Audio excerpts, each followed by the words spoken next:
talk about it, because I bet everybody in this room either knows someone or has a family member that has suffered. So give yourselves a round of applause for being here on a Monday night. I know the weekend just ended. Monday's a tough day, but we're so grateful to have you guys here. My name is Shanti.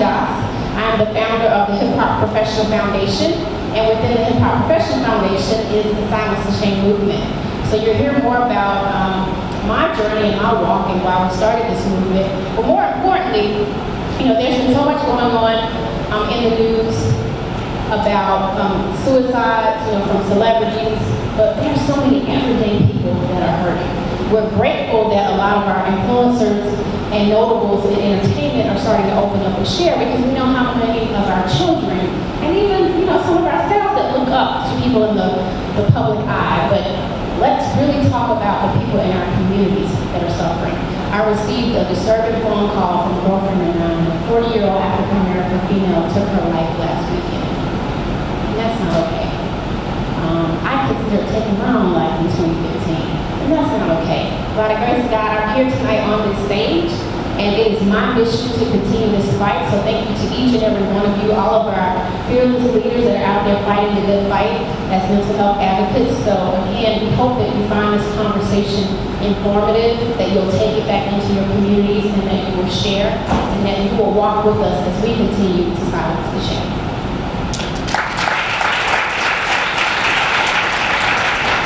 I would like to introduce our illustrious panel. I would like to welcome to the stage my co-moderator, Dr. Reese. And he is a counselor and has his own consulting firm. How do you pronounce it? Acom Counseling. Let's give it up. Give it up for Dr. Reese.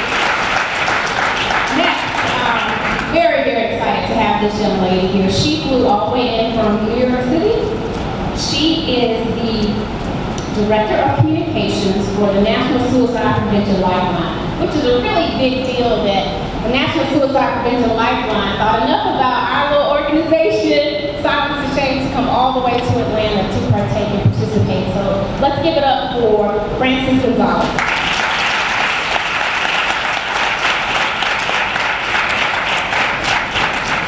Next, I would like to introduce Mr. Walker Tisdale. Walker is the Director of Suicide Prevention, Georgia Department of Behavioral Health and Developmental Disabilities, Office of Behavioral Health and Prevention. So he's your guy for resources in Georgia.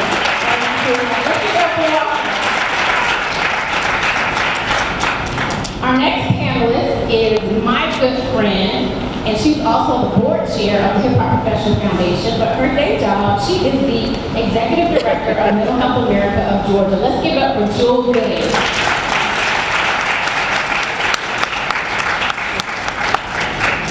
Next, we have a beautiful young lady who has a really passionate story. We're so grateful to her for being here to share with us and continue to spread awareness around suicide awareness and prevention. She has her own incredible movement called the Crying Voice Project, and she is a mental health advocate. Let's give it up for Bianca Danielle.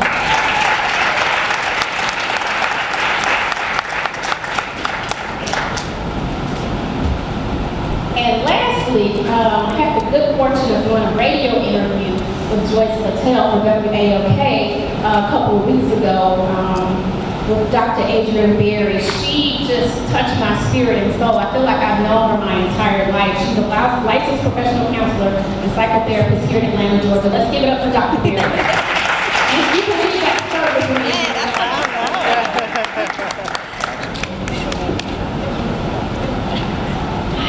You guys may have to turn your microphones on. If you don't see a green light, go, oh my God, I'm so sorry. I'm so embarrassed. Okay, charge it to my head, not my heart. We have one final panelist, and I'm so sorry, which is one of the reasons why we're here tonight. Let me hear your introduction. She has an amazing book that she wrote with 10 doctors. They all grew up together, and they are psychiatrists, and it's called Mind Matters. And I just started reading the book. If you guys want a resource guide, it really gives you a basic understanding, but also some really great resources about emotional health and wellness. You really should consider picking up the book Mind Matters in the back. I'm so honored to have her on the panel today. Let's give Dr. Ericka Goodwin.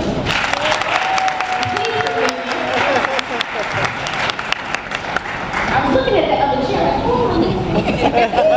Too much going on today.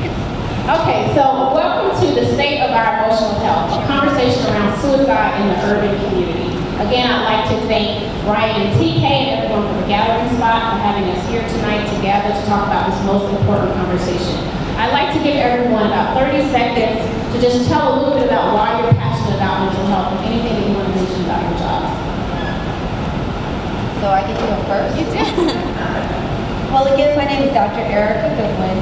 I guess one thing that's unique about me, it's sort of unique because ironically my colleague that came with me used to do the same kind of work, but I'm a traveling psychiatrist. So I don't have one single office. I'm licensed in 9 states and I travel across the country. So one thing that's unique is I get to see a wide variety of people. I'm also a child psychiatrist, so I see a wide variety of ages. And I wanted to be a pediatrician since I was 3, and then I had an epiphany and woke up one morning before I had one piece of psychiatry with the idea I was going to be a child psychiatrist. And then later I realized my family had a whole lot of mental health issues. And they became very happy that that's what I went into. So I've been blessed to be able to have a job and a profession that's like getting paid to do community service. And thank you so much for having me. I am Dr. Adrienne Berry from Tisdale, Alabama. And my role into mental health was a little different because I was going to be an attorney and actually went to law school and hated it the very first day. And so I had to figure out what was my next. And I had always been a helping professional. I was a Girl Scout, so I was always gathering people together to do community service. And so I found a program at Fort Valley in mental health counseling. First day, first class, I knew I was in the right place. And so for the last 30 years, I've been helping people, children and families. And so as I've looked at the world and how it has grown and changed, I thought about some people that were close to me growing up that I did not realize were suffering from mental illness. And, you know, back in the day in Alabama, people were put away. They were not served, they were not serviced, and so they were shamed because they were silenced. And so this walk for me is about bringing enlightenment to the fact that mental illness exists, but if we come together and we work with people as a community, we can take the shame away from it because it exists for a whole lot of folks. And for some of us, we're only one step away from it happening to us. And so that's why I walk the walk that I do. And we thank you for that. Good evening, everyone. My name is Bianca Danielle, born Bianca Goodwin. Everybody now just calls me Danielle. So, Bianca Danielle, as you can read on my shirt, it says depression, anxiety, suicide survivor. I'm actually a 2-time suicide survivor. So, that's why I'm here, is to show you that there are suicide survivors So still we can clap.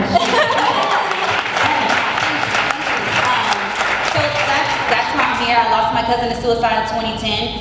I was the last person to talk to her and then blame myself for it. So I think what she went through, it awakened what I didn't want to give a name to. I'm a preacher's kid and suffered from major depression. So to tell my dad that I was suffering from depression was like, oh, let's go pray about it. So they found out actually through Facebook, and ever since then I have been an advocate for mental health. I stand in my truth, and I no longer live with the pain of what I went through, but now I'm helping overcomers to overcome. So, thank you. Good evening, everyone. My name is Jewell Gooding. I am the Executive Director for Mental Health America of Georgia. We are an education, outreach, and advocacy organization, so we provide support in the communities and helping individuals to understand, to reduce some of the stigma associated with mental illness. We're also at the Capitol advocating for individuals to ensure that you have equal access to health care and that you have access to mental health treatments on the ongoing. For me, I am also a survivor as well. Depression, anxiety. I did make an attempt when I was a child in very same instances that we didn't talk about mental health.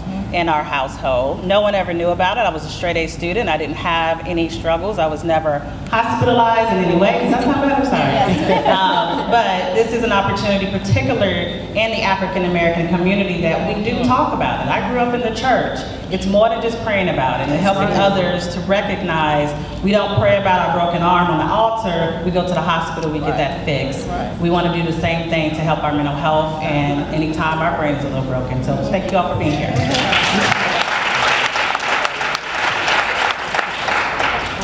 Good evening. My name is Walker Tisdale. I'm the Director of Suicide Prevention for the Department of Behavioral Health and Developmental Disabilities. What that means is that I am probably connected to all of these folks through our programs that we fund, contracts that we extend, and the suicide prevention coalitions that are around the state. One of the things that we are really most proud of is that we work with people who work with people to mitigate suicide, death by suicide. And so one of the things I'm really encouraged by is the turnout on a Monday evening. Yes. And just a side note, if I can, I'm looking to see if my boss is he said he might come out. I work for the government, but I also know, as well as you do, right? You never wait for the government to come and save your life, right? And so with this and so many other issues, that we have to take the leadership mantle and in our own communities. And during this discussion is how we're going to talk about how to do that. Thank you, Walker. Hi, so my name is Frances Gonzales. I'm the Director of Communications for the National Suicide Prevention Lifeline, which is the national suicide hotline and chat service for the entire country. It's over 150 crisis centers across the U.S., including one right here in Atlanta, and last year we answered over 2 million calls from people in crisis. My job consists of all public messaging and strategy and press related to the National Suicide Prevention Lifeline.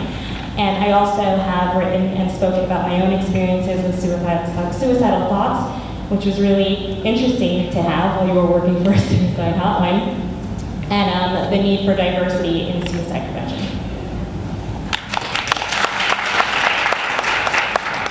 So I'm Dr. Reese. I wear a couple of different hats. One that was mentioned earlier, Director of Behavioral Health at Coma Counseling and Consulting, which is a behavioral health practice in Decatur, Georgia. Clinically, I work primarily with African American adolescent males.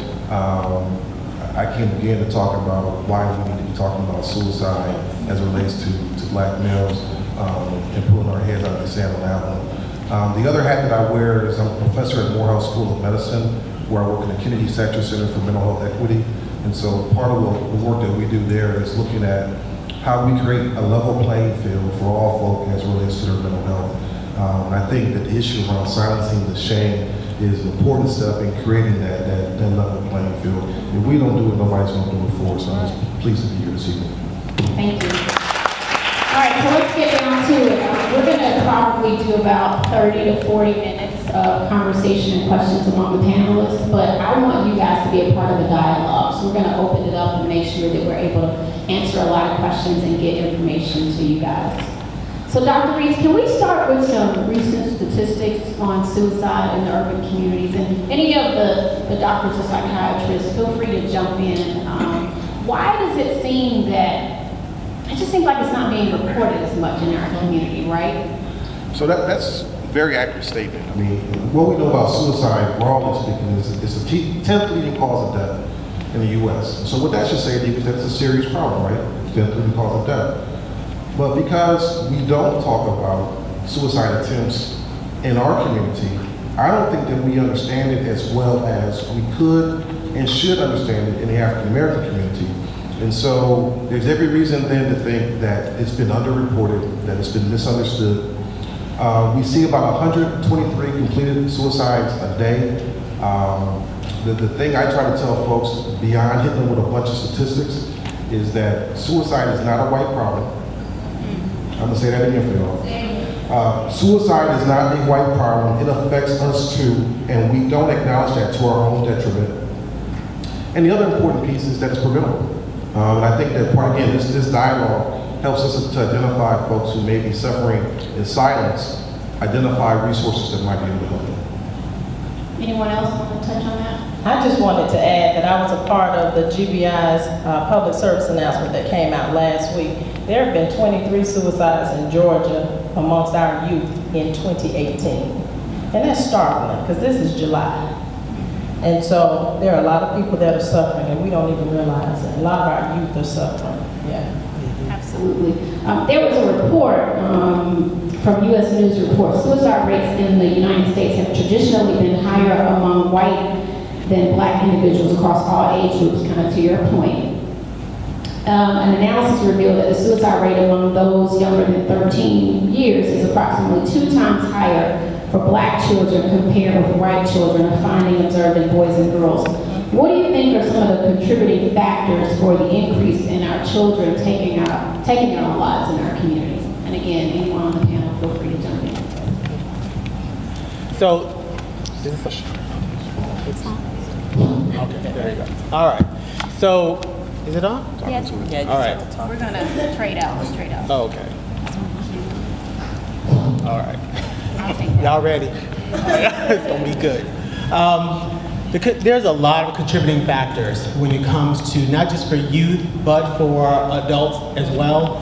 The Student Health Survey that's put out by the Georgia Department of Education specifically says that young people grades 6 through 12 have considered suicide at least once during the last 12 months. There's also data for the state of Georgia that 17% of 6 to 12th graders have attempted suicide at least 5 times in the last 12 months. And you just think about that, right?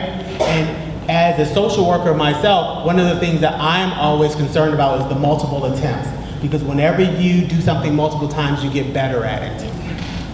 And so we need to talk about not just the risk factors, but how to protect our young people with protective factors to help them to develop resilience. Because resilience, we know we can't stop racism out there. We can't stop the trauma. We can't stop all the gun violence. We can't stop the violence that's in the communities. But we need to teach our young people, as well as adults, how to be more resilient so that they can not think of suicide as an option. So one of this on? Mm-hmm. Okay, all right, just talk. So one of the things I speak out a lot and talk about. Are you sure they can? I'm sorry, I don't know what it's this one's okay. working. Okay, all right. Sorry. I'm on a roll. All right. So the other thing I say is that you don't have to be a social worker, a counselor, a psychiatrist to help to build resilience in young people. If you are a neighbor, if you babysit, if you Facebook and tweet with young people, you have the power to influence what comes into their hemisphere. And so one of the things that I really want to say is that young people everywhere have cell phones and access to social media, right? You need to be watching that social media account because young people more and more are disclosing things they don't on social media that they don't disclose to their own parents or to their own teacher. So make it your point to go and check on what's on Instagram, what's on Twitter, what's on their Facebook page, and ask them about it. Don't just look at it, but ask them about it. And then talk to them about what makes them want to consider suicide as an option, because that conversation needs to happen. How many times have you heard of someone say, you know, I was the last person to talk to them, right? And then I didn't say anything. You might be the only one to recognize that someone is making a plea for help. And if you don't say anything, that chance may go missed. What if you don't see any signs though? Like, so my best friend took her own life 4 years ago, and yes, her birthday. And y'all, I cried all day. It was a bad Sunday. And I still sometimes blame myself. But, you know, what advice would you give to someone who you know is suffering, but you may not really see any signs of suicide there? Well, one of the things you have to understand what the signs are. I'm so sorry. Can we get someone together? Got big voices. Just go stand up there. Just go ahead. You want me to do that? We'll just spell it So out. you have to understand what signs and symptoms look like. We have to understand, one, what are signs exactly? What do you see? What are you paying attention to? What are you hearing? What are some of the conversations that you are having? And sometimes it can be so subtle that it does get missed. It's not until afterwards, after we've had conversations with them, that we start piecing pieces together, and we're starting to recognize that this is was a bigger issue that we missed out on. So those conversations that you had late at night, be like, you know what, I'm just tired of this. You know, it's like I'm trapped, I can't go anywhere, I don't feel like I'm doing anything. And I want to tie back a little bit back to your other question, to start thinking about what are some of those factors. For adults and children alike, we are attached to our cell phones. We are attached to our social media, which also means we are attached to a version of somebody on Facebook and attempting to compare ourselves to that same version, which is always our best version, right? How many selfies you take before you actually post it?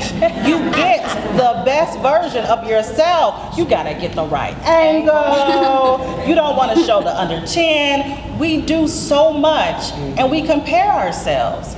Children compare ourselves, but it is no different for adults, because we have that schoolmate who is now making 6 figures, they're doing what they sought out to do, you know, but yet we don't know if they're going home and getting their butt beat up every night. But we've compared ourselves to what we thought somebody else was going to be. Also, just recognizing when things are subtle, when you are checking on your friends, when you're having those conversations, be present in the moment. Sometimes we get so caught in our own that we don't hear what someone else's pain might be going through. And I say all that to say that sometimes, honestly, Shanti, you may not. There may not be any signs. You may not have any conversations. I just wanted the audience to hear that, because so many people blame themselves just like I did. And Absolutely. You might not see a sign. And even if you did, sometimes you can't help that pain. We want to take our lives because in that moment, that pain is so much to bear. It is so much to deal with. And to think, is this what I have to deal with every day when I wake up? How do I do that?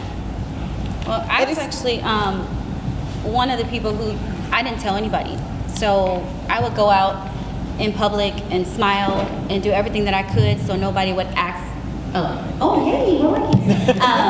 I was one of those people that would go out in public and hope to God that nobody would say, hey, Bianca, how you doing? So I would smile, like, all the time. And everybody would be like, why are you always so happy? I'm like, you know, but then I would go home and be at like World War IV with my mind.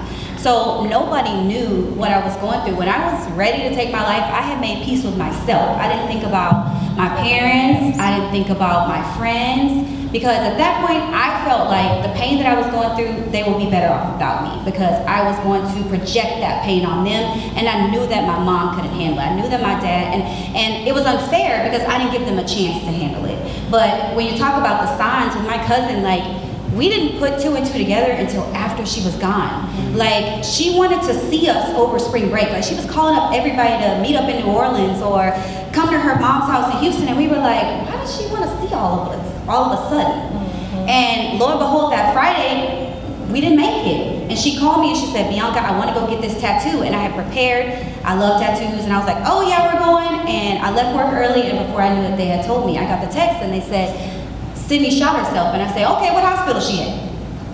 And they were like, no, she's gone. And that's the last thing I remember, was her saying, I want to get this tattoo. So there was nothing. I was like, what did I miss? What did I miss? Because I dealt with that for so long, to say, did she tell me and it just blew over my head or what? And I kept telling myself, this is all your fault, this is all your fault. But I realized that there was really nothing I can do. And just to say, you know, when we talk about these signs, sometimes there aren't any. Like, we can dig deep and try and puzzle piece everything together, but like I said, I was one that didn't show anybody anything. Like, I went through both of my suicide attempts by myself.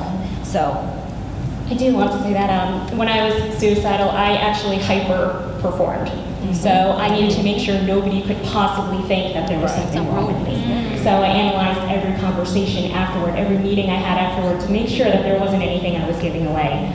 At the same time, so there are warning signs you can look out for, even if everybody doesn't necessarily display them. So a lot of those things fall in the realm of extremes. Extreme withdrawal, right, or having disappeared off the grid. Are they angry, more angry than they used to be? Are they talking about wanting to not be a burden anymore, about thinking that they'd be better if they were not in their lives? Are they more reckless than they used to be?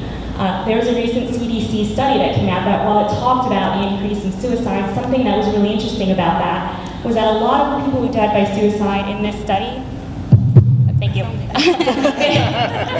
they had either been through a serious life event in the previous 2 weeks or were anticipating a life event in 2 weeks to come. So while it's really hard for us to kind of identify warning signs, because how do you know when someone's acting more or less of something, right? Like people always have bad moods, especially teenagers, they all go through tough times.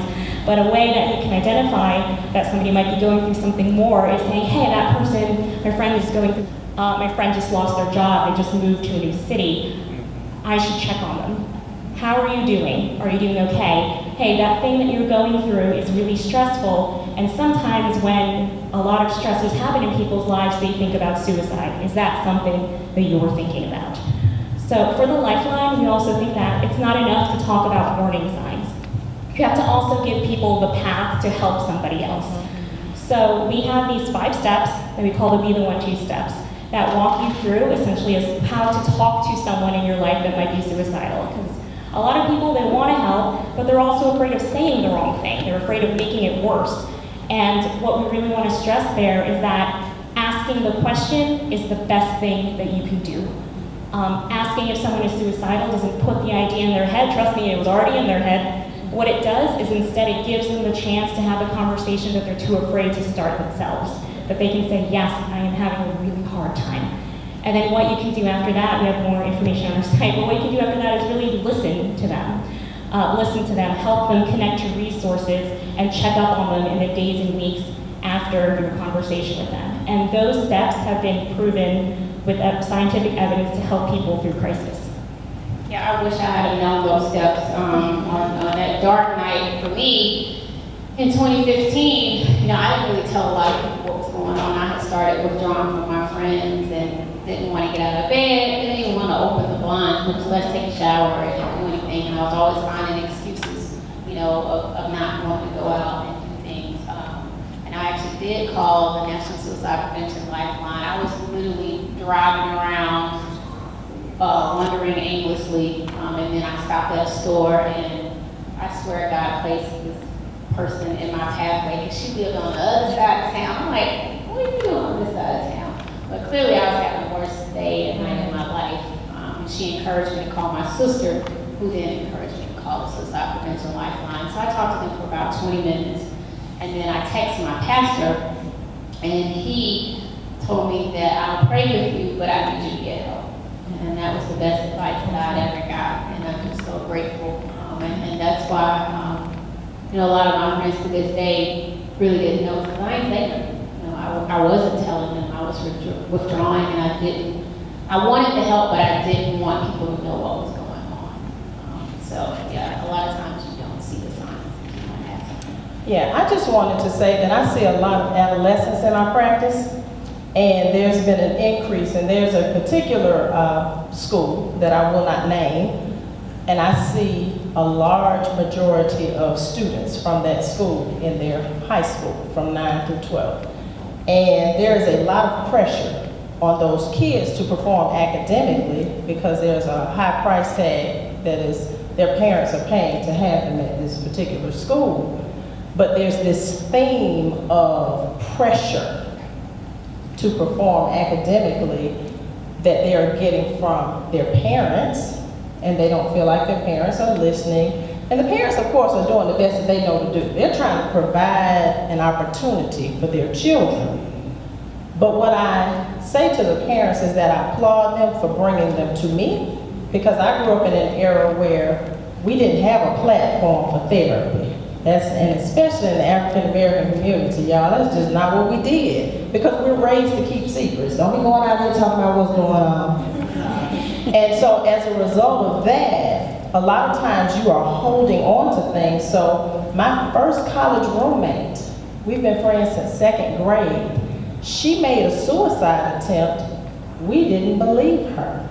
And we saw the marks where she had cut her hand, her arm all up, and it was marked all up, and she had ingested some bleach. None of us told her parents. And so when I think about it now, I'm like, wow, what were we thinking about? And when somebody says, this is what I'm doing, I'm about to take my life, or I don't want to be here anymore, I attempted, and you still don't say anything about it. So for parents, and I am a parent of 4, and I've had a cutter. I have one that struggles with sexual identity. I have one whose best friend was murdered when he was in college, so he has not gone back to college because when he got to the apartment, the body was there. And then I have one that I just think is going to be a superstar, but you know, he got something going on with him too. I just don't know what it is yet because he hadn't shared it. But we have to listen to our children. And we've got to remember that don't just stop with asking them, how was your day? Because that was me. Your kids are going to tell you fine. You got to dig deeper than that. Ask some more questions. Ask them about their friends. Because they'll tell you about what's going on with their friends, and a lot of times the friend is them. But as parents, we have to be open to receive what our children are saying. Sometimes I've asked my kids some questions, and I had to sit there waiting on the answer because I already knew they were going to tell me something I really wasn't ready for, but I couldn't let them see that if I really wanted them to know I'm your support, I got you. So parents, utilize therapy if it means giving your kids an outlet to have somebody else to talk to, because they don't always come to us. Sometimes they need somebody else to talk to. Absolutely. Hello. My share friend. Oh, thank you for sharing. I feel all the love. So what I'd like to add is, say you identify someone is struggling, you're struggling, you know someone that's struggling. What do you do then? And what happens when you go to see a counselor, a psychiatrist, a therapist? Aloha? All right. And what happens for a lot of people is, I know my friends, all of us are very grounded, down to earth, relatively approachable people. I realize everyone in my profession is not like that. And finding a therapist or a psychiatrist, it's almost like finding a relationship. That's right. It's like Tinder, you gotta keep swiping. Everyone may not be a good fit. That's true. And when you meet one, my ideal would be that the first time anyone enters the system, they would meet me or one of my friends, and it'd be the greatest, most loving spiritual experience they ever had. Unfortunately, my friends and I can't necessarily be every single provider in the country. And what I'd like to urge people is, if you come across someone that, it doesn't mean that they're necessarily a bad person, they just may not understand you, especially being African American. One of the challenges of going to therapy or seeing a psychiatrist, because I've even seen a therapist, is you become a unicorn. And one of the things that either people don't necessarily understand you, or they're so enamored by you being black and not carrying a gun and not being in the middle of the hood, that they're not really engaging you in your treatment. Right. So one of the things that's important is, don't give up. If the first person you meet doesn't fit, keep going. That doesn't mean that necessarily everyone is going to be like that. And for the people that are close to me and in my circle, one of the things that fuels us to do this is, being a psychiatrist to me is a spiritual experience. And I get a chance to help heal people's spirits, and I get to be an agent of hope. And someone that's so beautiful is just a beacon of love. And what I feel like our job is to give people hope when they may not have it for themselves. Absolutely. Thank you for that.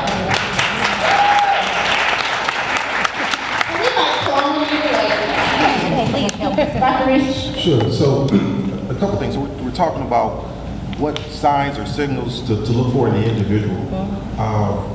We also want to be clear that we're not asking you to be us, right? So when my kid has a symptom presentation that I don't understand, I call the nurse hotline, right? And so sometimes it will be you, and this is why I say trust your gut.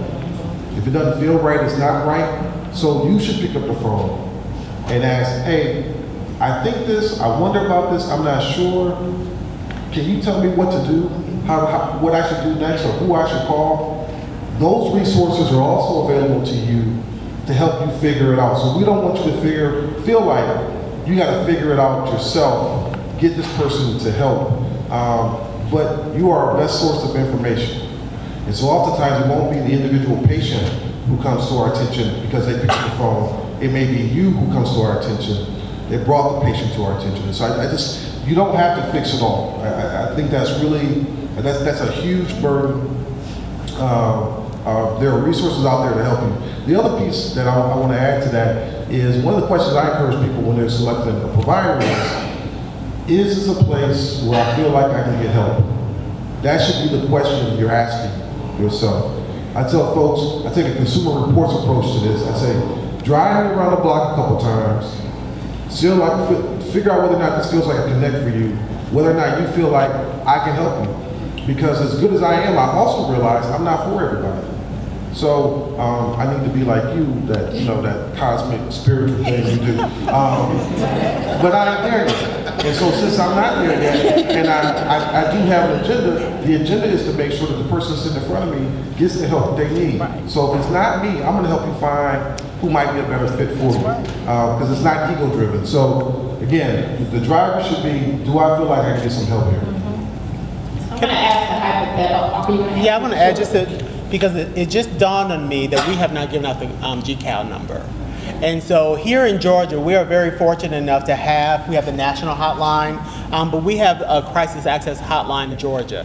When you came in, I think there's a GCAL card on the table, is it not? So before you go, you should put that number in your phones.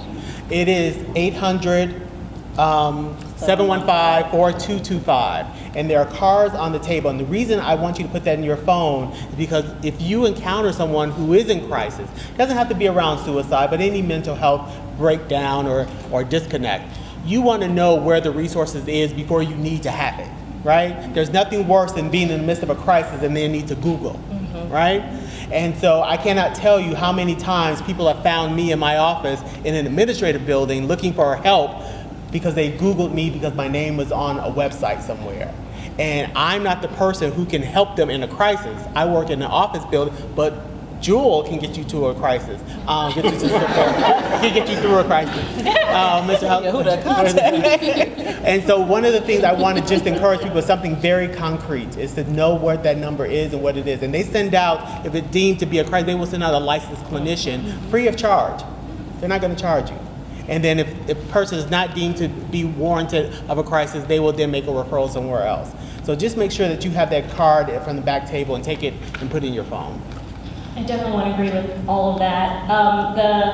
A great majority of the calls to the National Suicide Prevention Lifeline are not necessarily from people who are in active suicidal crisis. They're people who are experiencing some kind of distress in their lives and need someone to talk about it, or they're calling for someone else, saying, hey, how do I connect to resources? How do I speak to someone about this? And that's also helpful because we're the first number that pops up. When you open Google, you say suicide hotline, your friend is suicidal, what do I do? Our number is there first. 1-800-273-TALK. So that's the only misleading thing possibly about our name, is that you don't actually have to be in crisis for that. Thank you. So this has been a really tough week. So many people obviously are picking up on the Silence to Change movement, and we're very grateful for it, but I feel like I'm getting inundated, with calls just from personal friends, and I don't always know how to help. So hypothetically, I get a lot of people who either don't have insurance or just aren't sure how to just find a licensed healthcare provider, or they find someone and they don't take their insurance. Can you talk about like paying on sliding scale, and if you've been unsuccessful, are there free options, for therapy in Georgia, so that we can get people help? Anyone feel free to take that. So I'll start, and that is, most counties have a community service board. The county that I live in, which is DeKalb, I think the DeKalb County Community Service Board does an outstanding job. They work with people who are insured and who aren't insured. It's kind of like the Grady of mental health. It's the emergency place to go for mental health services. Also, a number of my colleagues do sliding scale work, as well as see pro bono cases. I have And what is sliding scale, so the audience will know if they don't? So I'm gonna let somebody else take that. Because people, it varies, so it may be, here's my hourly rate, right? And I go down so far, that's my basement. But for other people, here's my hourly rate, and I go all the way there. And so I think it's a conversation. People shouldn't let concerns about costs prevent them from asking the question. Absolutely.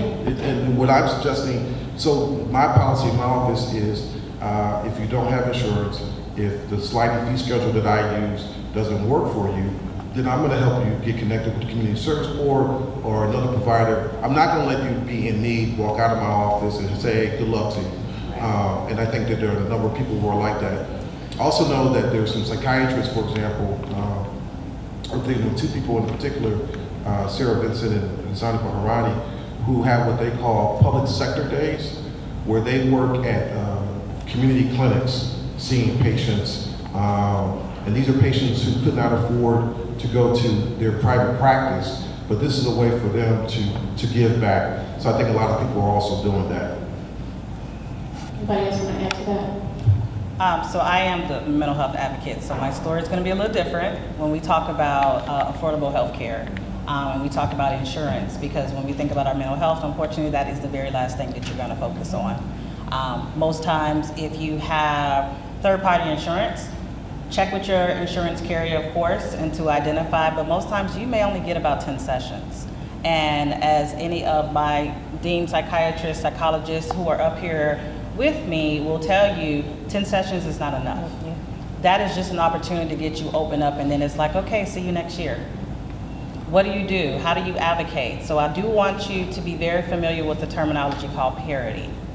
And when you are denied claims that you could equally have access to if it was a physical health problem, then you should get in contact with your insurance companies in order to have that case open, investigated, and figuring out what is it that you need to do in order to get the help that you need. So that's one way for you to look at if you have third-party insurance. If you are on no insurance, just like Dr. Reese spoke about, is the community service boards. There is a public mental health system out there. And the reality is sometimes you're gonna have to wait about 2 months to get an appointment, particularly with a psychiatrist. If you have a child, which is even more difficult because we are very limited in our child psychiatrists. So advocacy moment right now, this is another reason why we hope that you are here today, so that you're hearing some of the concerns and the challenges that our students are going through every day, because they don't have access to mental health care. But there are opportunities to hear about school-based mental health services, APEX program that is funded by the Department of Behavioral Health and Developmental Disabilities. If you have children, inquire from your school to see if you have a school-based mental health service in your schools.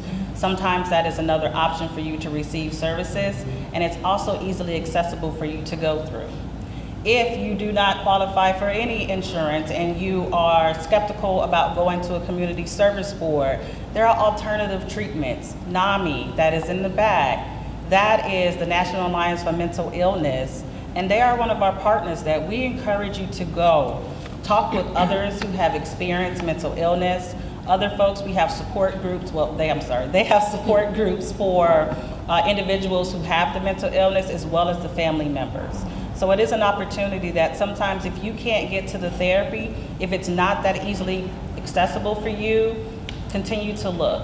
The Georgia Crisis and Access Line is not just for emergency, it also provides resources. So if you are looking for resources in your community, you can put your address in. If you go to www.mygcal.com, it will take you there. You don't even have to talk to anybody.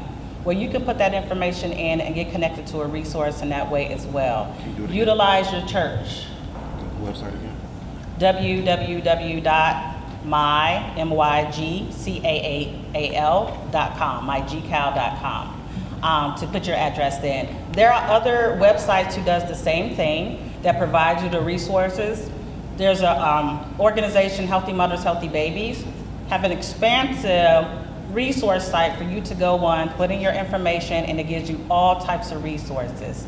So if you are looking for just contact, you have NAMI, you have my organization, Mental Health America of Georgia. We'll put you in the right direction. And even if you can't afford it, we'll figure out how to get you where you need to go to get the support that you need. So the first step is just asking. And I just want to add that if you work, ask your human resources department, because even if you don't have insurance through your job sometimes, you may have employee assistance program benefits where you can get so many free sessions that are paid for by your company. So I contract with a lot of different EAP providers. So ask your human resources personnel, do we get any free counseling services? Because a lot of times you do. Did you want to add something, Chris? Yeah, I did want to say that this is where I think I really want to stress the importance of local crisis centers that exist across the country. So the Lifeline routes calls. You call a number and it routes you based on your area code to your local crisis center for a specific reason. And that is because we believe that when you have this conversation with someone and the conversation ends and that person goes, hey, I want more support, what do I do? That local crisis center will be able to better connect you to the resources than, say, a national bank would. And those local crisis centers also answer a lot of other lines in their communities, and they serve essentially as the first and last guard. So they are the people that you call when you are looking for your first step and don't know what to do. They're also the people that you call when you don't have resources in your area, but you need to talk to someone in that one moment of crisis, and your appointment is 2 months away, for instance, but you need to talk to someone right now. Thank you. I just want to say, first of all, I want to give it up for everyone, but let's applaud our African American males that are in the room tonight. Because our society, the men are taught to be strong, right? You can't show weakness, and you can't cry, you can't show your emotions. Excuse my language, that's bullshit. Right. You guys are human, and it's so important that you understand that it's okay to show emotions, and it's actually a sign of strength and not weakness. A good friend of mine manages the rapper Common, and Common did a prison tour. He went and spoke and trying to empower some of the young men that are imprisoned. As we know, a lot of our jails are populated with our African American men, and so many of them in there need mental health care and real treatment and rehabilitation, and they're just not getting it.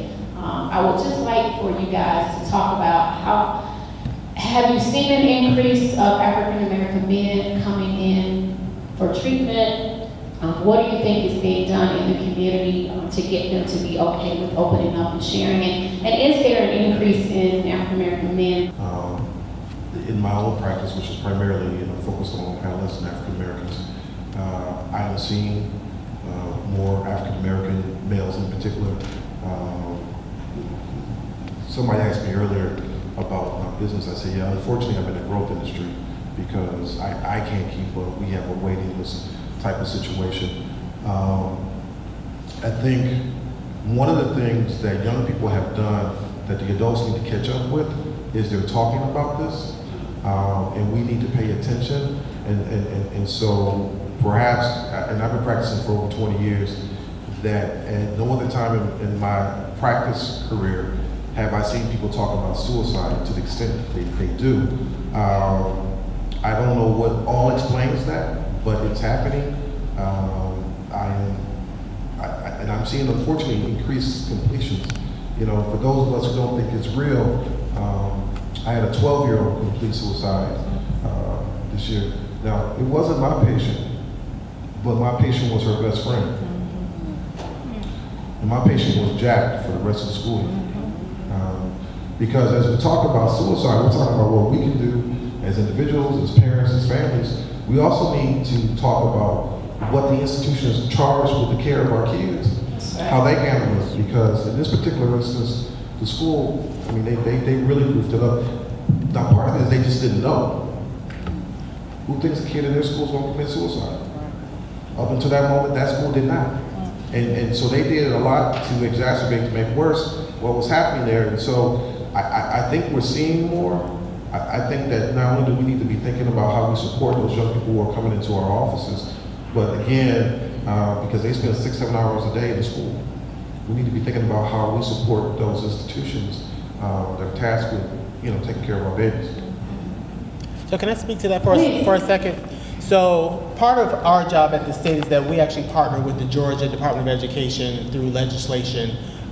Congress in the State House saw fit that there should be a law in the books that our agency and the Department of Education should work together so that we can put safety plans in place for school districts around suicide. Some school districts are ahead of the curve, some school districts are yet to get there. So part of it is we are also tasked with helping them to get training, suicide-specific training.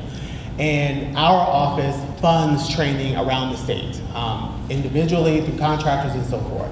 I say this to say this. So if you have a young person in a public school anywhere in the state of Georgia, as a parent, aunt, cousin, call, find out if that school has a suicide prevention safety plan. Because they're all by law should have it, okay? If they don't have it, then what happens or should happen is that they should get in touch with their climate specialist. Every school, because this Board of Education is locally operated. People don't understand that, right? It's a state agency, but it's locally operated. So every school district also has the, I guess, the power or influence to say, yes, we want this training, yes, we're gonna get this training. We are still trying to train and open up trainings because the state of Georgia spends a lot of money to try and make sure that suicide is addressed in some meaningful way. And so if there is school personnel, school counselor, teacher, and you said, have you been trained this year on suicide prevention? And they say no, they should be calling their contact person within the DOE, and they would then contact us to set up a training. The other thing I just want to add to that too is because how many people in this room right now have been trained or had a workshop or presentation on suicide prevention in the last year? Look around the room. So we have work to do, right? Because you do not have to be a clinician for yourself to get trained, right?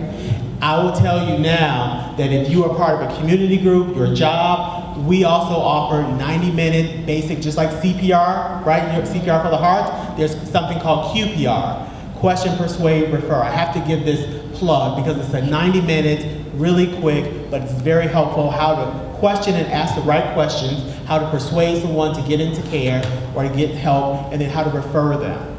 There's more sophisticated trainings if you would like more around mental health. And again, because we pay for these, we want the classes to be full, okay? So I wanted just to speak to that for the education for the DOE, but I also wanted to encourage people to get trained themselves because you could be the person to know what to do, because sometimes it may not be the teacher. Sometimes it may not be the bus driver. Sometimes it may be you. Thank you, Walker. So another question I just want to throw out in general. Do I have to suffer from bipolar disorder or do I have to be depressed to complete suicide? Nope. No. Please enlighten the audience because I get that question a lot. So the CDC recently released a report that I think is very evident where it actually talks about that, yes, individuals with mental illness may complete suicide or attempt suicide, but suicide is an act. It is something that often is the completion of your death at that time. And you think about at that point where you're ready to end it all for whatever circumstance.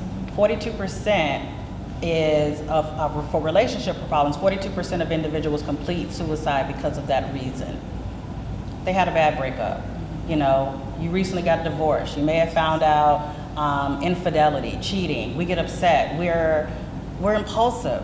And when you're angry, it's like you just want to stop the pain again, right? You want to do that one thing, and it becomes an impulsive act at times because at that moment, again, that was the hardest part of it. So you think about it, when you think about an actual mental illness, you are diagnosed with a mental illness and you're looking at the chronicity of it, the duration, the frequency of a particular cluster of symptoms to acknowledge that maybe you have this diagnosis. But that takes time. You want to look at it. How long have you been experiencing it? You know, maybe you had a couple of bad days. You may have had a couple of bad weeks. Doesn't necessarily make a diagnosis of depression. It doesn't mean that you're experiencing obsessive compulsive disorder because, you know, you always like to clean up. You know, so just kind of think about it from that perspective. Is that I know sometimes we use mental illness as an adjective. You know, it's like, oh my God, I'm so bipolar. Do you even know what that means? You know, it's not an adjective. Stop using it like that. Yes. We don't say, oh, you are so diabetic because they're sweet. Like, we don't do that. So let's not do that. It's not an adjective. So, but just thinking about that sometimes when you're hurting, when you're going through situations, you may have had financial problems, you know, and it just seems easier. Sometimes when people complete suicide, they might really think, if I die, then my family can collect insurance. It's really, in their mind, it's really a support. I've heard that. You know, so you have to think about that. It's not always that you're experiencing a mental illness.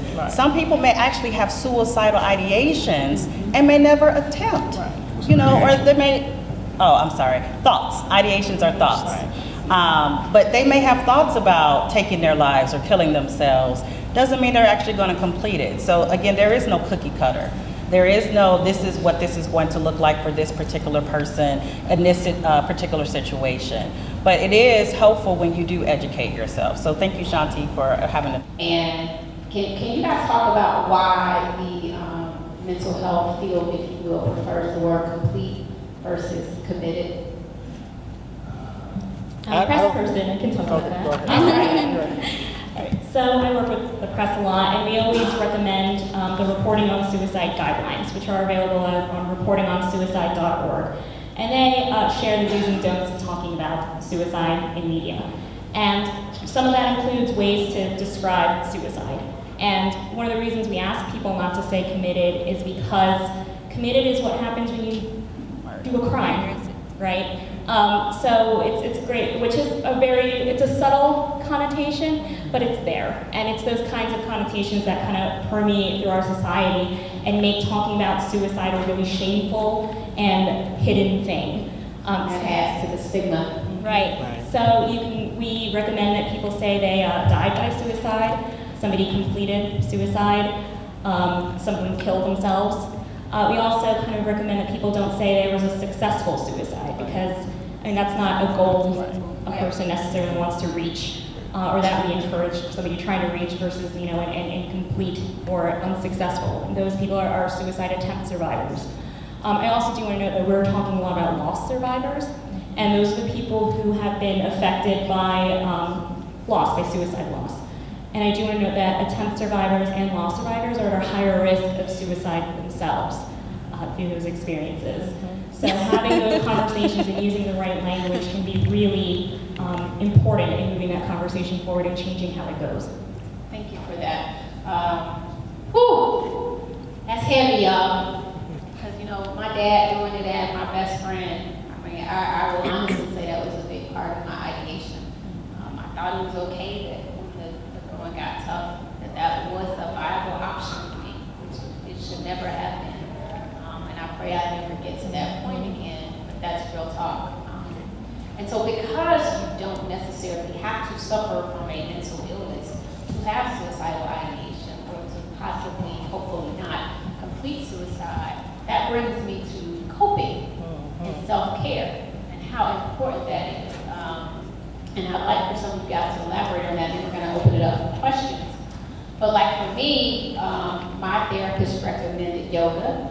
So now I'm going to yoga a lot now, which is crazy because my name is Peace in India. So you would have thought I should have been doing yoga all the time. Chant my name, Shanti all the time. But I wasn't participating, but I'm loving it. And it really centered me. Last week, we did a hip-hop yoga. Sounds ashamed is going to start doing twice a month self-care Saturdays. And so we're going to offer different things like we're going to do a cooking class because you are what you eat. And we know that sometimes what you eat, you know, helps you control your mood and your attitude. We're going to do dance classes and the paint and sip, but non-alcoholic beverages. But we have a lot of great things in store. But like, and for me, one of the things that I do, like, if any of you guys follow me on Instagram, you know that I'm always having like these silence and shame jackets on.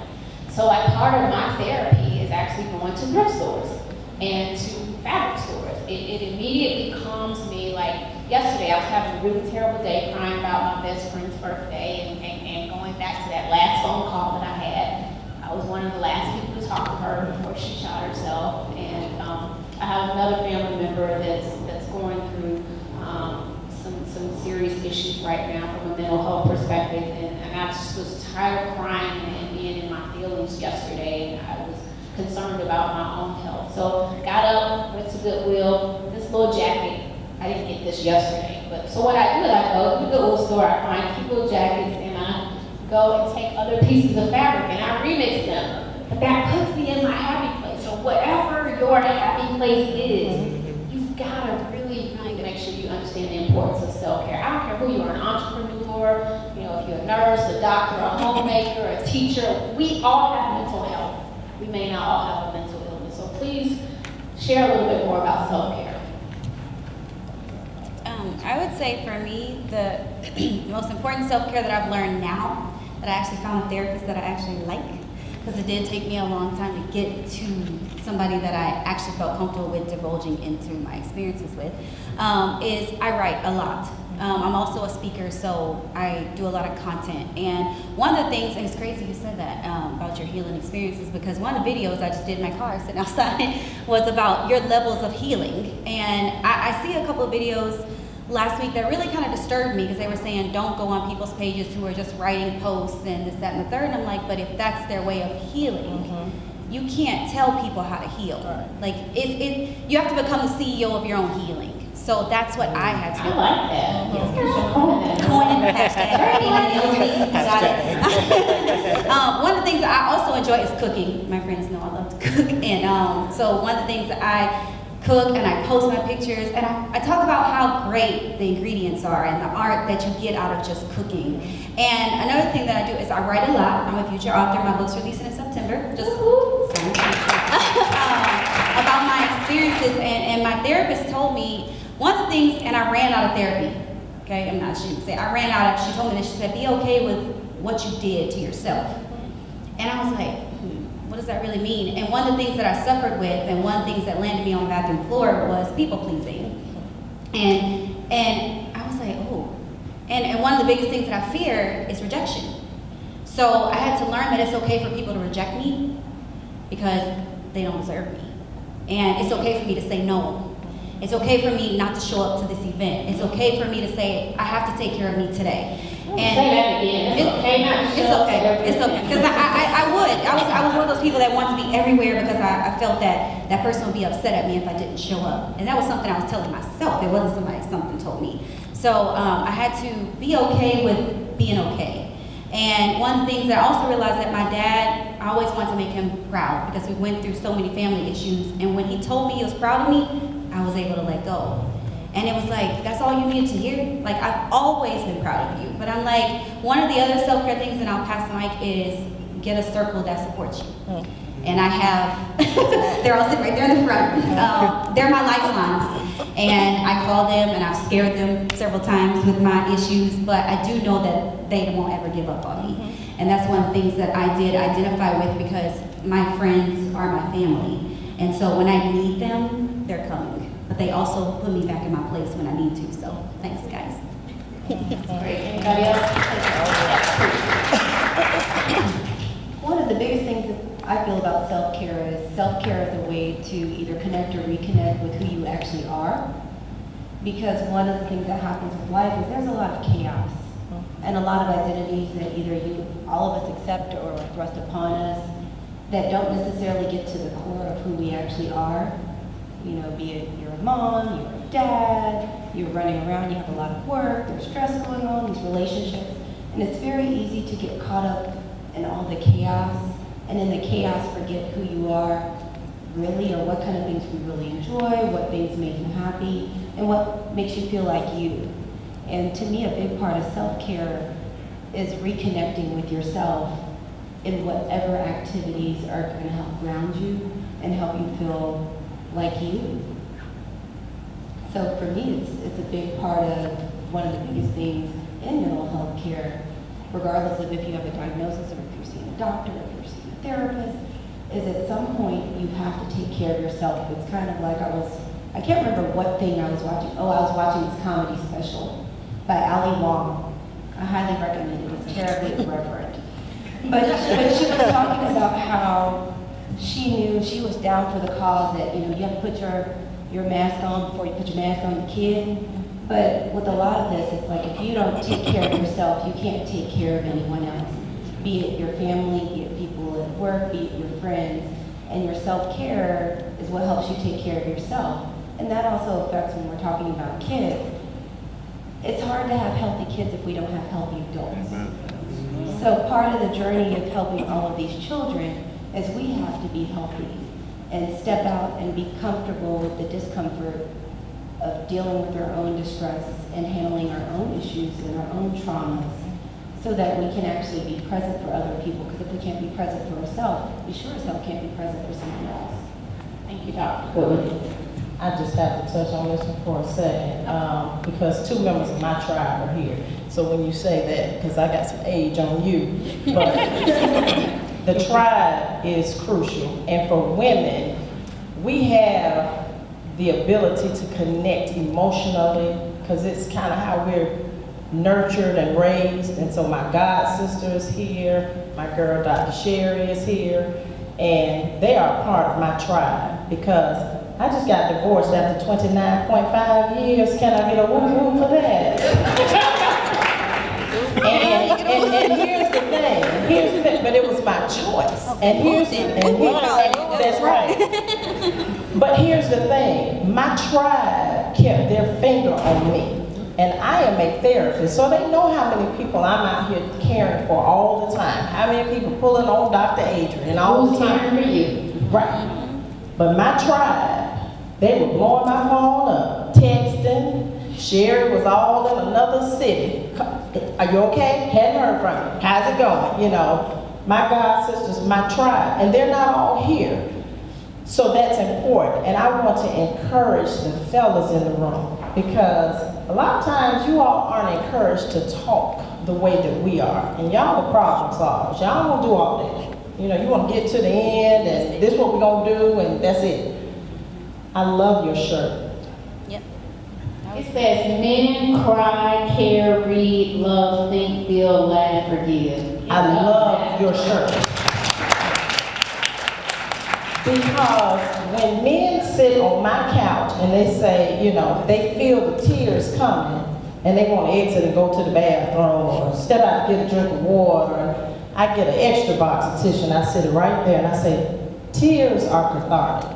They serve a purpose. They are for cleansing, and they only come when they're supposed to. So that's for men and for women. But men, get your tribe, because women, we have ours. And that's so important for self-care.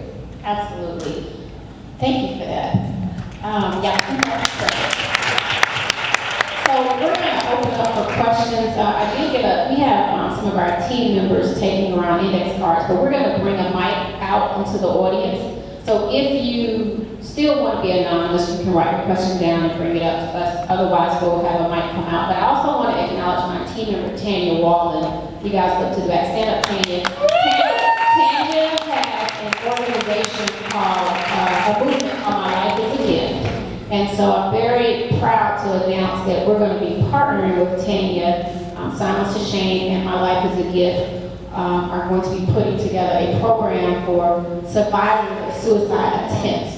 Now, there are a lot of support groups in the state of Georgia around loss of suicide survivors, right? But not for people that attempted but that are still alive. And it's a lot. If you have someone in your family, you know someone that attempted and lived, and it's just so many other layers and pieces to that. So we're really honored to be able to put this program together with My Life as a Gift. So look out for that in the coming months, and make sure you stop back at the table and talk to Tanya. Tanya's son attempted in 2011?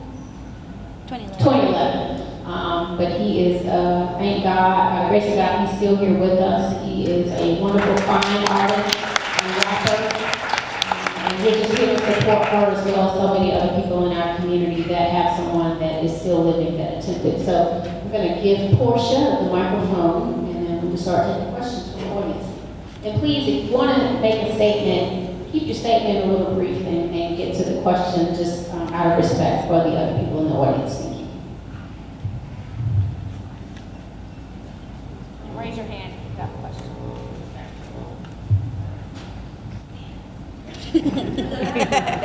Hello, my name is Steve Harris. Thank you all for putting on this panel. I have two questions. Someone mentioned protective factors, and I wanted to know what can lay people do to help develop a culture of having more protective factors for each other, and also how can we as lay people support the work that you all do? Can I answer that? Okay. I want to answer the second part first. The second question, how you can support. January 29th, 2019 is Mental Health Day at the Capitol. This is an opportunity for you to talk with your legislators, to talk about some of the challenges that you have faced, opportunities for you to go and engage with them, letting them know that I am your constituent. This is my struggle. This is what my community looks like. What are you going to do about it? This is your opportunity to do that. January 29th, State Capitol, downtown Georgia. That is your opportunity to have your voice heard. And we welcome every single one of you to talk about what's going on in your communities. Okay, what was the first question? I'm sorry. About protective factors. Said the protective factors. Very simply, supporting each other. You know, support, connectivity. I try to explain to people all the time. We always say, oh, well, you were born alone. No, you weren't. You were born connected to an individual, and you were breath out of that individual, and you were connected for 9-10 months, where you are engaging with that individual. We thrive on connectivity. Check on your friends. Check on your loved ones. Check on ones who even told you don't call me no more. Say, oh, did you tell me that? My bad, I was just checking, make sure you was good. I forgot. I forgot. You know, because sometimes life is too short. Don't let that beef hold you back. It's not worth it, I guarantee you.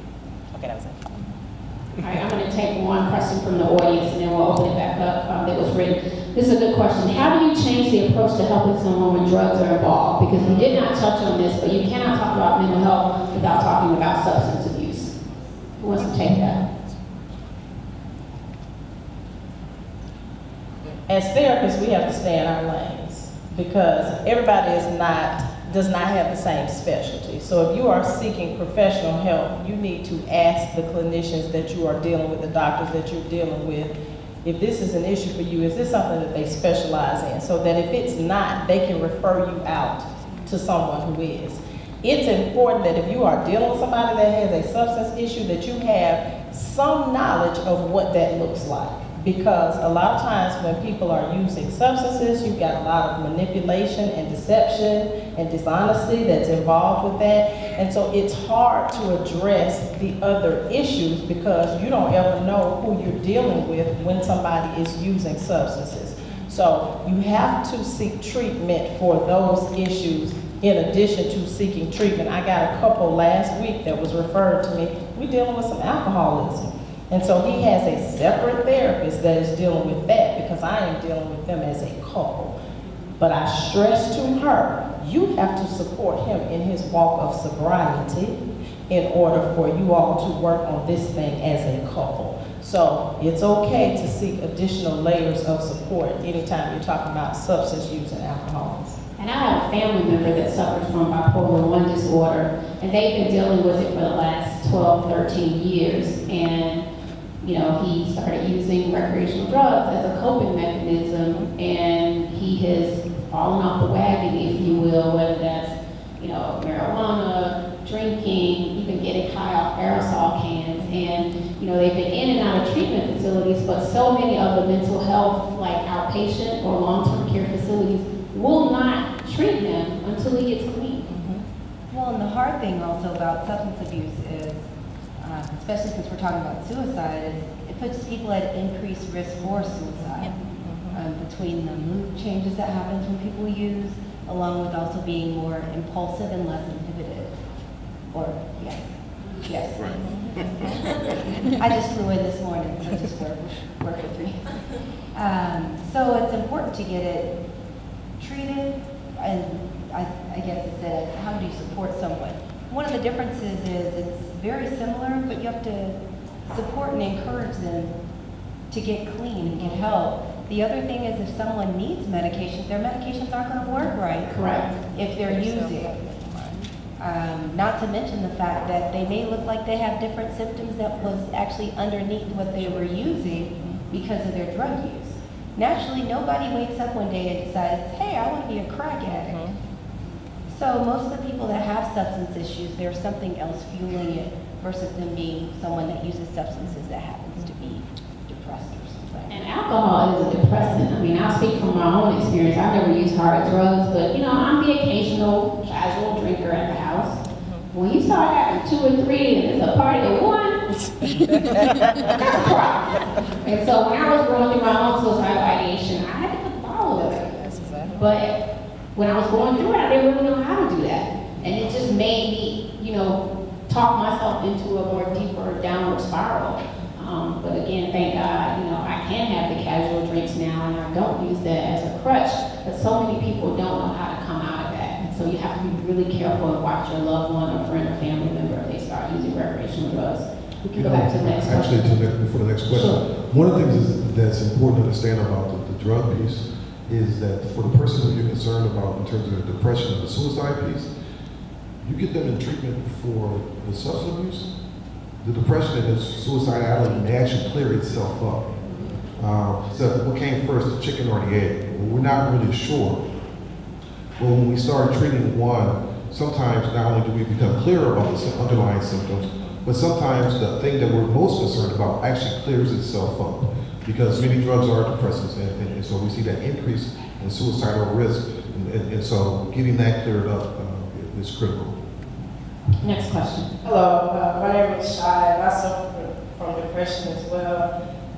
The last battle I had, I was in a position where I could quit my job. I'm not saying it was the best decision, but I was able to quit my job, start working for myself, stay in bed those days that I wanted to stay in bed, not leave when I didn't want to leave. But I have a lot of friends that are suffering, and I was just wondering, are there any laws in place? Because you need extra time off. You can't just get up and get yourself together like other people, but they're afraid to call in sick, they're afraid they're not going to have enough days.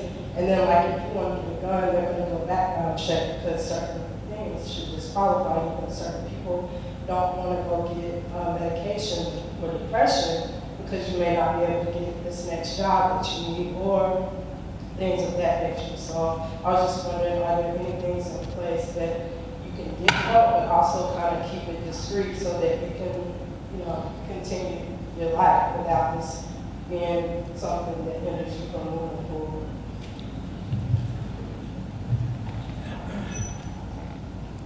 So that's a difficult question, and we actually should have a disability and labor attorney in the room to properly answer. It's a good question.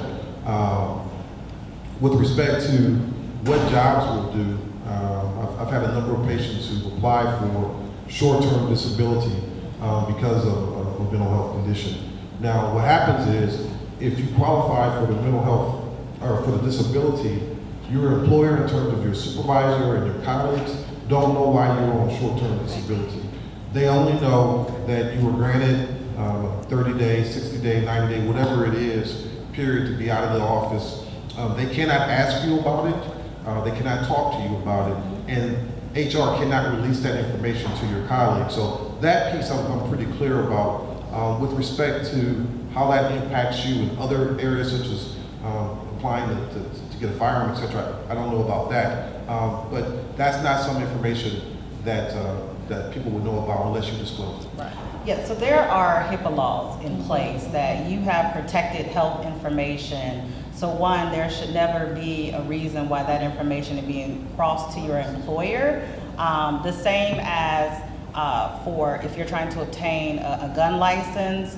Now, there are terms that if your rights have been terminated or taken from you through an involuntary committal, then yes, there might be, if you have been committed,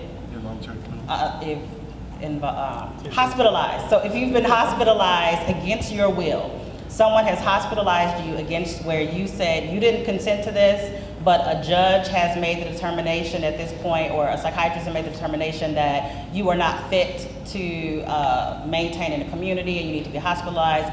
After a certain period of you being hospitalized, then your rights are no longer yours, and there is a legal process that you have to go through in order to obtain those rights again. But that would be the only impact as it relates to your gun license. But your information as an individual, one, it is up to you to disclose that information. You do not have to tell your employer at any point if you have a mental illness. Sometimes it helps because then you are protected by disability and discrimination. I am not saying this is all about your choice, and I would certainly agree with Dr. Reese to speak to a professional about it, but just understand that you do have rights. And if there is an opportunity where you disclose that you have a disability of depression, that they should not fire you as a result of it, or they should prevent you from getting a job. That information is not shared across the board. And if that is the case, I will certainly tell you to talk with an attorney for real. Can I add something really quickly? There is a law called the Family Medical Leave Act, FMLA. Stand up, Dr. A. I'm Dr. Abrams. I'm a licensed clinical psychologist. I'm in Atlanta. Depending on the company and how long you've been on the job, you can get FMLA, where it's similar to short-term disability, where your employer cannot ask why you are out, but it gives you time to take care of whatever you need to take care of, and you can also see a licensed clinician while you're out, and we would recommend when you would go back. So you can always ask your HR, ask your employer about Family Medical Leave Act. That's an option. That's a law that's in place.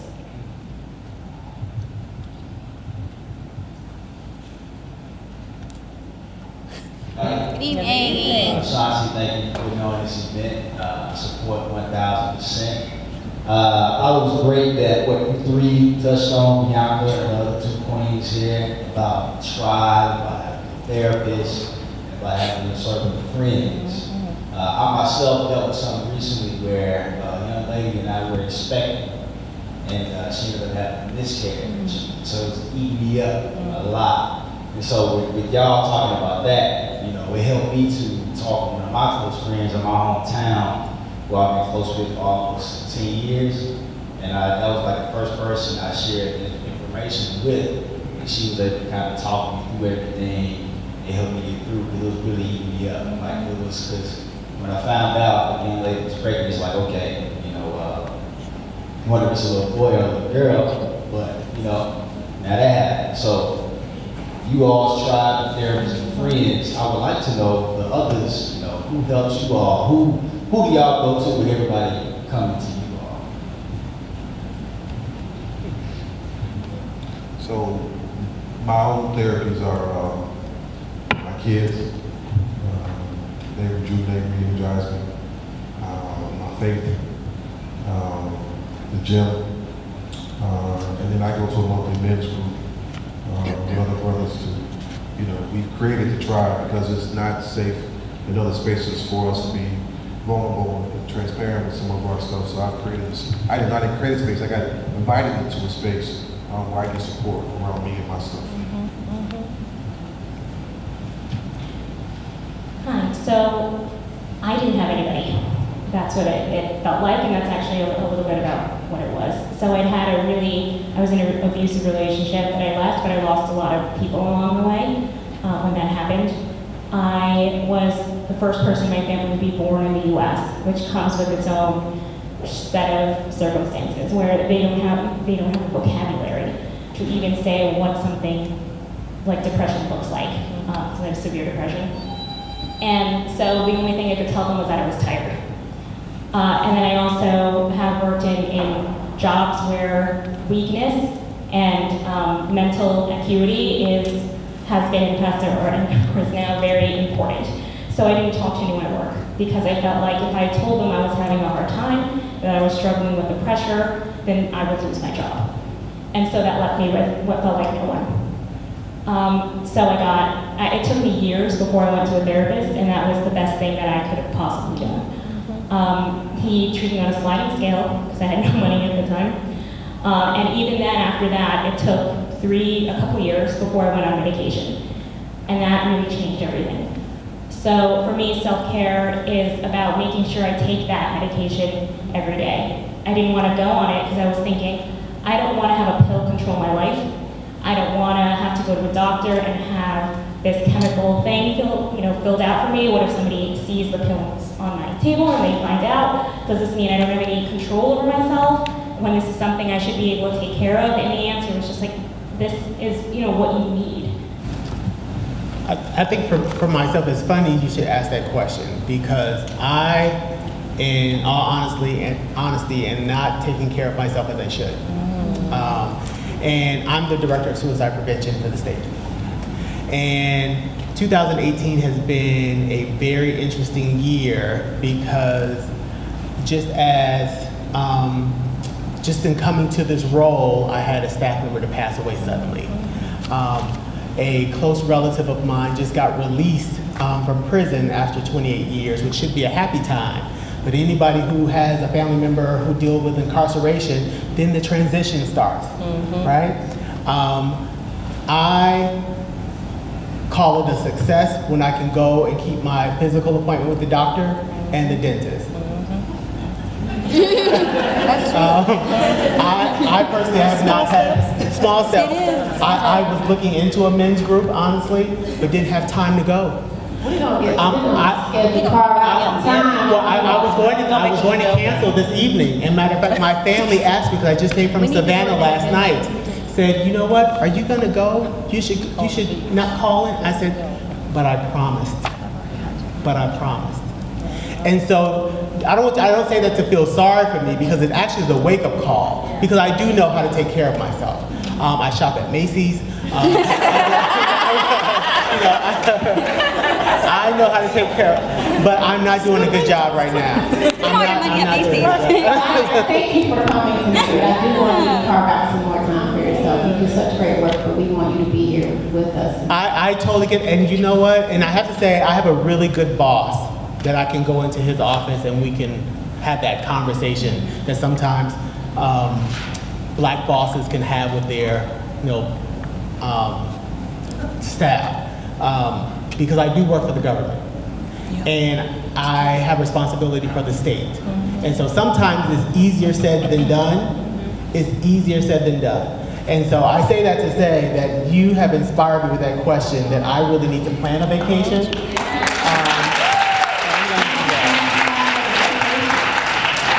For me, I have some great childhood friends. I'm originally from Atlanta, Georgia. What's up, Conrad? Got friends in the building that went to my same high school. But my Silence the Shame team, guys, I know I preach this same story all the time, but we have been doing this work for the last year and a half with a bank account of sometimes $100 or $5,000. We are doing the work of $1 million organizations. And I'm grateful that God allowed us to do this, but it's difficult. But I would not be sitting here today if it was not for Portia. Raise your hand. My entire team is in here, but Portia, Jasmine, Reese, Vaughn, Rhonda, Tanya, Aaliyah, who's our intern, Cameron, who's at home. She is not here tonight. Who else am I missing? Oh, Hillary, where's Hillary? Did I mention Hillary? Where's Hillary? She was here. But Hillary's a part of our team, Jewell's a part of our team, and I'm gonna try not to start crying, but I'm assuming the colleague that you mentioned was Nakia that you were referring to. Nakia Valentine passed away about a month ago, and she was the biggest supporter of Silence the Shame, and she worked in the suicide prevention team, and these people, I can't explain to you, it's like God placed these people in my life to cover me during some of the most difficult times in my life, because I'm still going through it, y'all. I'm not there yet. I hope to God I'll never consider taking my own life again. I have fucked up days sometimes, excuse my language. It's hard out here trying to fight the good fight. And, I worked in the entertainment industry and traveled the world and made a ton of money. And, I sacrificed a lot. I walked away from a huge career, and we're hoping we get funding to be able so we can pay our team, but we are out here, it's a labor of love. But these people hold me up, and we hold each other up now. Because when you are a mental health advocate, it takes a lot out of you. My pastor referred to the term wounded healer. we're out here, when we're still wounded, we're trying to heal the world and do something right and just. When you got a crazy 45 in the office, that's enough to send somebody into a tizzy and affect your mental health. And he needs to check himself out. His own shame too. But sorry, I had to say it. But you gotta have your support system, your squad around you. It's so very important. And I just want to thank my team members for all that they do. And I hope that I'm able to, and that I do return the favor to you guys. So I love you all very much. I just want to thank you. So I know he's a strong individual, so when you got up here and said that, like, just give yourself a pat on the back for being strong enough to get up here and say something that we know anything about. But one of the things I want to tell you is to remember to sit in what just occurred. Because sometimes we try and place Band-Aids and we try and rush to get it out. And sometimes God's saying stay still. Because even though we have experienced painful situations, one of the things that I've been able to wake up in gladness, one of the things I did was change my room around, which was a huge thing for me. Like, I was looking at the same furniture, and I was like, oh, like, I just feel bad about myself. But I turned the furniture around, like, yeah. I was like, and I wake up and I've been so excited about my little yellow and black and my new queen bed. But anyway, and I'm just like, what was it that I was missing? And it was that I was trying to rush myself to get better. You know, and I have a nonprofit as well. It was a suicide rehab, and I get kids and their parents calling, and I'm like, ugh, today was pretty effed up for me, so I don't know what to tell you, but, you know, I just want to tell you to just trust the process. And a lot of the things that we go through as human beings, we don't allow ourselves to just go through it. You know, you got to go through these valleys in order to climb mountains. Like, and it's, you don't know what God's getting ready to prepare you for, and you know your fate. You know me and but I want you to just trust God on why it occurred, and not saying that you need to allow yourself to be hurt. And allow yourself to go through your stages of healing, because there's going to be times where you're going to want it to go away, and God's saying, no, sit in it. Because you don't know what's waiting for you on the other side, that somebody else, another male, may come to you and say, this just happened to me, and you wasn't prepared, but you had an experience. Now you can tell him, okay, this is how I'm coping. And get involved. You know, you're already involved in a lot of stuff, but get involved with male groups and there are groups around here for everything. Everything. And it's important for people. I've noticed that I feed off of a lot of stuff Shanti doesn't know, but I watch her page all the time. And when I follow Sounds of Shame, the first was introduced to it by Cam, and I was like, dang, she's so dope. Like, she went through that? And I get the same thing with me. People look at me, they're like, well, why? Like, but I follow you. And so follow people that are doing stuff that you want to do, she fights, and I know she does. She fights. She last week, I saw you go down, I was like, what I tell you? Hang in there. Because I be feeding off her, though she doesn't know it. I'm like, I see Songs of Shame everywhere, and I'm like, I want to see Crime Boys Project everywhere. God's like, sit in it and watch those people do it so that you can learn. So that just touched me to tell you just to stay in the process and allow yourself to be hurt. Because men hurt too, you know, and us as women want to, babe, we need you to, no, allow yourself to be in that process and know that there is purpose in your pain, and that purpose is going to override that pain sooner or later. Just allow yourself to be in it for a while. Amen. Thank you for that. Societal factors that contribute to suicide, specifically in urban communities, and is drug culture contributing to the rise in suicide among urban males? Anybody want to take that? All right. So in society, when you think about the risk factors or the things that contribute, think about a perfect storm of pain and hopelessness, and the things that bring you to the brink, right? And some of them were talked about earlier. People most commonly talk about financial debt and bankruptcy, talk about ending of relationships, long-term relationships, loss of close family members. Social isolation in and of itself, though, is probably one of the biggest contributors, because if you have 10,000 Facebook friends and one friend in real life, that's a problem. It's a problem. And so we need to really think about how we are going to foster those connections in real life, whether it's through groups, faith-based organizations, family members, checking in on people you haven't checked in on before. And also, we don't do a lot, there's not a lot of research on this, so this is not from any research book or evidence-based, but I'm a big believer that when you consume, as we do in this country, a lot of media, there's a lot of public trauma that comes through the evening news, that comes through 45, that comes through social media. And when you watch these YouTube videos and things of that nature, people fighting and arguing and tearing each other down, that stuff plays a role in it takes you down. It's toxic, right?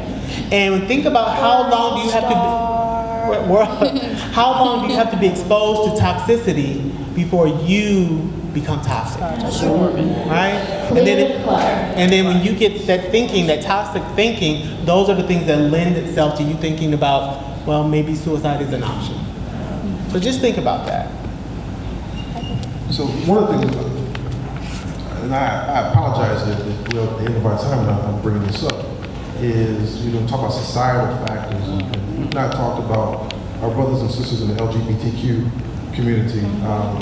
The suicide is one of the leading causes of death. And as somebody who works with young people, and it's not their sexual identity that's the issue. It's our struggle with their sexual identity that is the issue, and it pushes these folks to the brink of thinking about taking themselves out. And so, we want to think about groups that might be a unique risk. Let's be talking about that, and let's not ostracize our sons, daughters, nieces, nephews, friends around that piece either. There's nothing like having to deal with racism and homophobia on top of everything else in this country. So I think that's an important piece. I think the other thing is related to brothers around us is just the unresolved trauma. I mean, how many more articles are you going to read, brothers getting killed by a cop, et cetera, et cetera, et cetera, where you start to feel like there is no value to my life. And no one cares. And no one cares. And so if I get smoked out, blunted out, peeled out, whatever, ain't nobody really paying attention. Right. Sometimes the suicide attempt is not even intentional, but just a reflection of the reality that I live with on a daily basis. And this is, because hard is not cool. Hard is masking hurt. Right? Brothers ain't hard. I've seen hard. And even from where I'm from in Chicago, yeah, right? And you think you see hard? Those brothers are hurt. When I was in Chicago practicing and they came into office, because they're kids. So I think we need to deal with the trauma within our own communities and trauma that they experience within the community, from our society, and those kind of things. And I think that part of giving life to our well-being is giving voice to that trauma.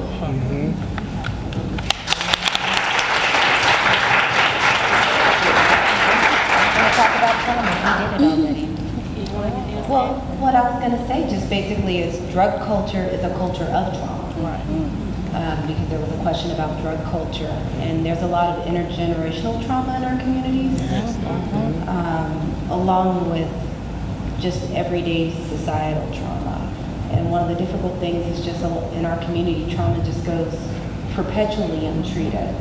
So then you have adults that then are trauma reactive, or their trauma reactivity affects their kids. Then the kids become trauma reactive. Well, a trauma reactive kid acts out. What happens to a kid that acts out in school? They don't learn well. What happens if they act out too much? They get suspended or kicked out, or they call the police. What happens when they get kicked out or they call the police?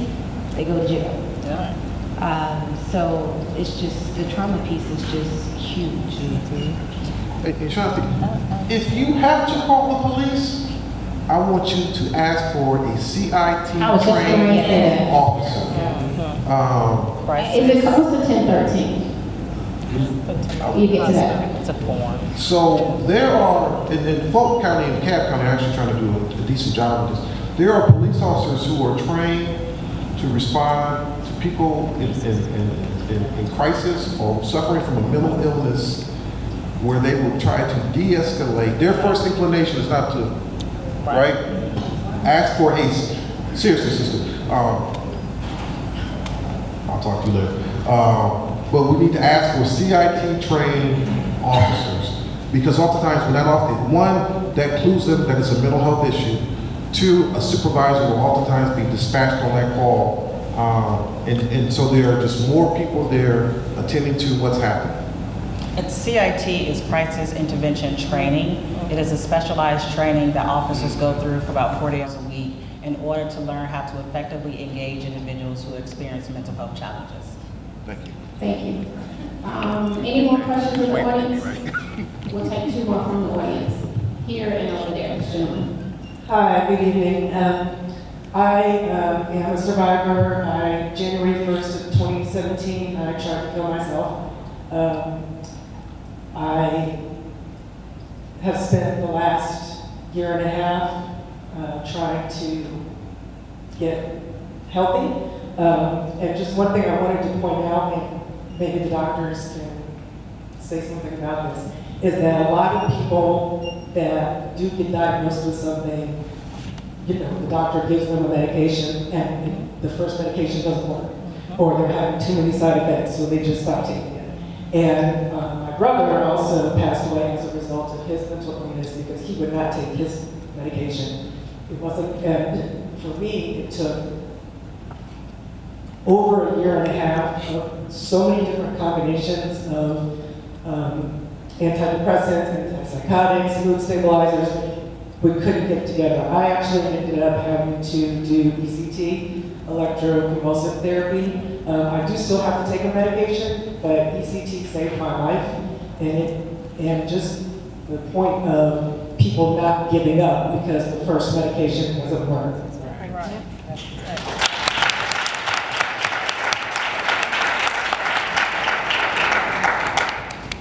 I'm really inspired by your narrative, and one of the things that's really important and is probably more difficult to deal with in psychiatry is psychiatry isn't cookbook medicine.